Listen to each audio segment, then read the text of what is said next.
ইমামতের কাজকে নিজের কাজ বানিয়ে নিয়েছি। মুসল্লিদেরকে দিন শিখাই, ইমামতি করি। ইমামতি করা মানে হলো 5 ওয়াক্ত জামাত পড়ায় বাকি সময় ঘুমানো না। হ্যাঁ, এই মসজিদের ইমাম সাহেব যারা আছেন শুধুমাত্র 5 ওয়াক্ত নামাজ পড়াবেন, ফজর থেকে জোহর পর্যন্ত ঘুম, জোহর থেকে আসর পর্যন্ত ঘুম, আসর থেকে মাগরিব পর্যন্ত ঘোরাগাড়ি, মাগরিব থেকে এশা পর্যন্ত আড্ডাবাজি, এশার পরে আবার ঘুম। এর নাম ইমামতি? এর নাম হলো ইমামতির চাকরি। কোন চাকরের জন্য ইমামতি করা জায়েজ নাই। আবার আমার শব্দটা খেয়াল করে শুনেন, যারা ইমামতির চাকরি করেন তাদের পিছনে নামাজ পড়াও জায়েজ নাই, তাদের ইমামতিও জায়েজ নাই। কারণ চাকরি করে যারা, সে চাকর।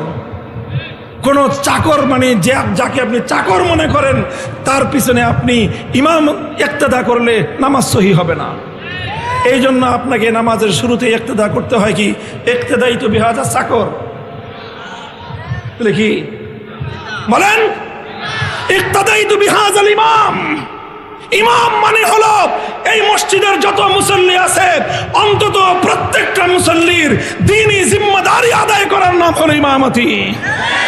আপনার মুসল্লিদের কার দ্বীনি কি সমস্যা আছে, কার ঘরে দিনদারি নাই, কার সন্তান দিনদারির উপর আমল করে না, কার ঘরের মধ্যে মহিলারা দিনদারির উপর আমল করে না, এই সব দায়িত্ব পালন করার নাম হলো ইমামতি।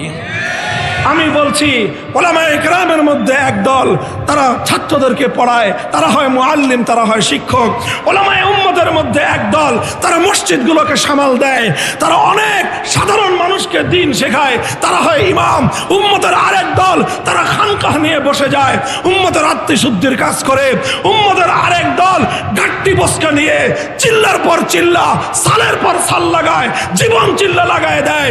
উম্মতের ময়দানে দাওয়াত এবং তাবলীগের সহি মানহাজ কায়েম করার জন্য কাজ করে যায়। এই পর্যন্ত ভালো। হুজুর হুজুর আপনারা মাদ্রাসায় পড়ান ভালো, মসজিদে ইমামতি করেন ভালো, খানকা চালান এটাও ভালো, তাবলীগ করেন এটাও ভালো। এত কিছু করার পরে আবার রাজনৈতিক নেতা হইতে চান কেন? এটাই হলো মূর্খতা, এটাই হলো জাহেলিয়াত। এই জাহেলিয়াতের কবর রচনা করতে হবে।